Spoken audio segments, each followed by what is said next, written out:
دوستان اومدن امروز دیولوپر آبجکت وان پروژه جدیدشون رو رونمایی کردن، براتون اطلاعات بگیرن. این پروژه جدیدشونه که جومیرا گاردن اورگرین در جومیرا گاردن واقع شده، دقیقاً روبروی میوزیم فیوچره که مشاهده میکنیم و نزدیک به دبی فریم، نزدیک به برج خلیفه، داونتاون. از این طرف سیتی واکو داریم، از این طرف جومیرا بیچو داریم. دوستان این پروژه بسیار پروژه عالیه برای شورت و همچنین کپیتال اپریشیشن خیلی بالایی داره، بازگشت سود سرمایه بالایی داره و دقیقاً در شیخ زایده و همچنین این شیخ زایده و همچنین مترو استیشن هم از سمت شیخ زاید الان موجوده. مترو استیشن هم که در آینده از پشت پروژه مترو استیشن رد میشه که به آل مکتوم ایرپورت کانکته.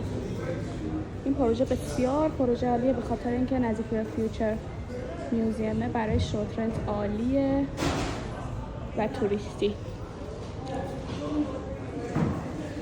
پیمنت پلنش فلکسیبله و تحویلش هم 2026. یه خواب دو خواب استادیو با لیات بسیار عالی.